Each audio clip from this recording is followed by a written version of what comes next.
as old as the other two, and its influence is just as widely felt. One of the most distinctive features of the Emei School of Kung Fu is its combination of dynamic and static exercises. These are executed by absorbing both the dynamic Taoist Qigong and the static Qigong of Buddhist meditation.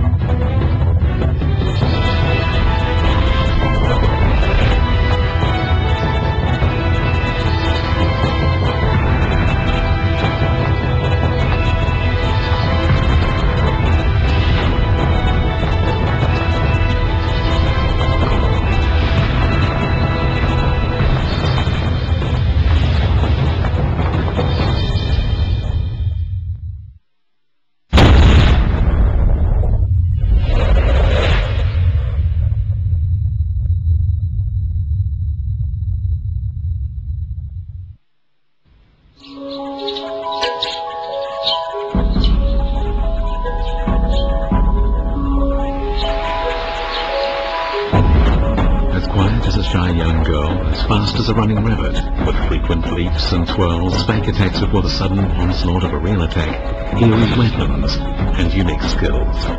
Emei Kung Fu is one of the truly great schools of Kung Fu, and it is as famous as the Wudang and Shaolin schools of martial arts. During the spring and autumn and warring states periods, Mount Emei was something of a sanctuary for men wishing to live the life of a recluse. One of them was great Kung Fu master, Situ Xuankong. After living on the mountain for many years, he developed a boxing routine called Emei Tongbi boxing by mimicking the moves of monkeys living on the mountain, and he then taught his new style of boxing to others.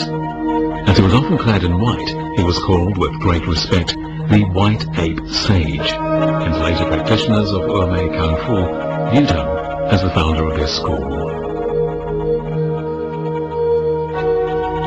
If this account is based on historical facts, the recluse would have been someone seeking to escape the chaos of the warring states period by living on Mount Emei. But if so, why did later generations associate the origins of Emei Kung Fu with Buddhism as Taoism?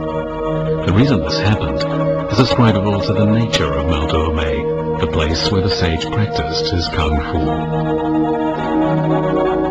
The picturesque Mount Emei is located on the upper reaches of the Yangtze River. People often say that on the mountain you can experience 4 seasons within a very short distance on the same day, and from ancient times, the mountain has been famous for its breathtaking views.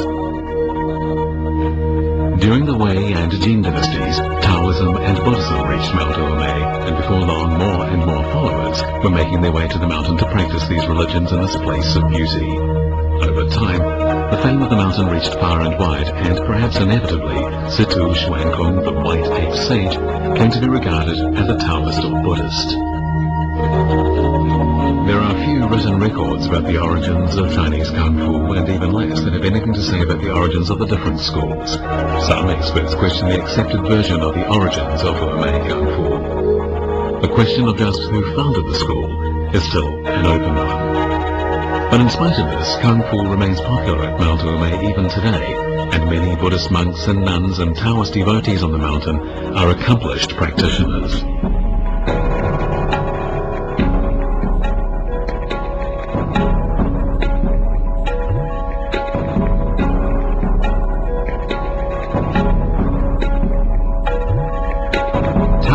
Practice Kung Fu to build up the health, rid themselves of the stale and take in the fresh, and achieve harmony between Qi and the will. Monks, on the other hand, practice Kung Fu to punctuate their tedious sutra classes and long periods of meditation with vigorous activity. Stretching the legs and arms, twisting the body, and dancing with cudgels are an important part of life for these practitioners. Over a long period of time, Taoists and monks brought together the practice of controlling Qi and hunting moves used by local people and developed a unique style, Emei Kung Fu. But can we say for sure that what we see practiced here today is authentic Emei Kung Fu?